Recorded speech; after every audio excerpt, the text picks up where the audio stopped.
Hello everyone, BigDosses here and welcome to my video commentary on the Tarragrue Heroic I did earlier as a BM hunter. In this run I will tell you about the decision making, things to look out for and mistakes where I and maybe you can improve. So before we start off, if you like this content then consider subscribing and leaving a like. If you have feedback for me, which is greatly appreciated, put it into the comment section below. Without further ado, let's start it off.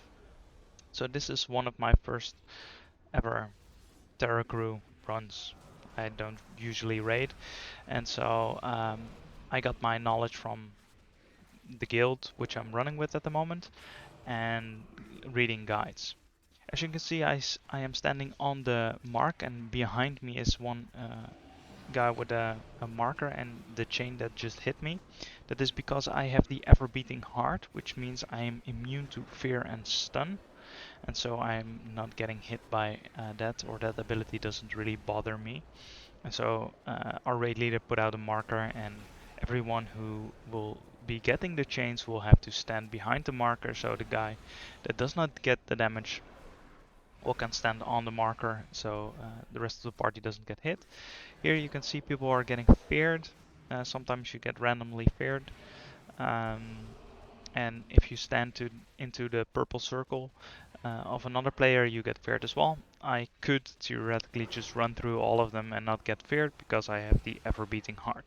But this is of course in trade-off, like for example a damaging power, anima power, which I am not running. Besides that, there is this one talent which is called the lumbering form. You should not take that. And before we go on to that, here I'm standing, I'm turtling and just standing into the circle and blocking the chain at the same time. I don't know if I really needed to do that, but I did it anyways. As you can see in the top right corner, I have a fire debuff. That is because I just stood in that circle. Otherwise the boss will get a damage buff the longer no one stands in it. But coming back to the lumbering form is not a talent that you should take because it will provide a knockback, and in this phase, if you have that, the lumbering form, then you will knock all your party members into, well, the black shit, and you don't really want to do that, do you?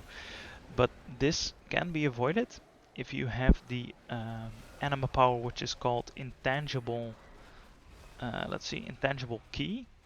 Intangible Key is an ability or an anima power which reduces the AoE damage you receive by 90%, which means on the 100% phase, or 100 power phase, whatever, the phase we just went in, you don't have to group up.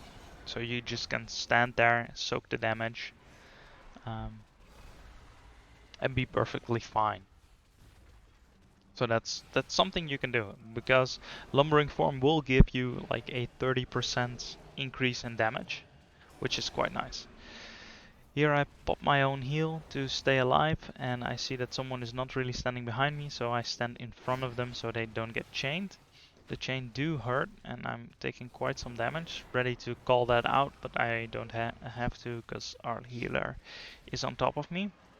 For this run basically I'm getting carried, I could say.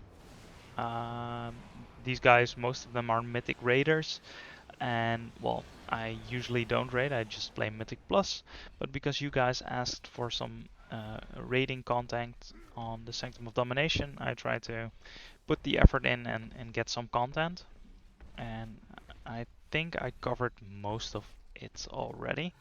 In this last phase, you lose your anima powers, and it's just a nice kiting, so tanks should taunt over. So the boss runs around like this. And that's more or less the fight, guys. The Tarragrue on Heroic as a Beast Mastery Hunter. So I really hope that you learned something from this, and I hope you like this content. If there is any feedback, let me know, and consider leaving a like or subscribing to the channel. So guys, thank you so much for watching, and I'll see you guys in the next one. Goodbye.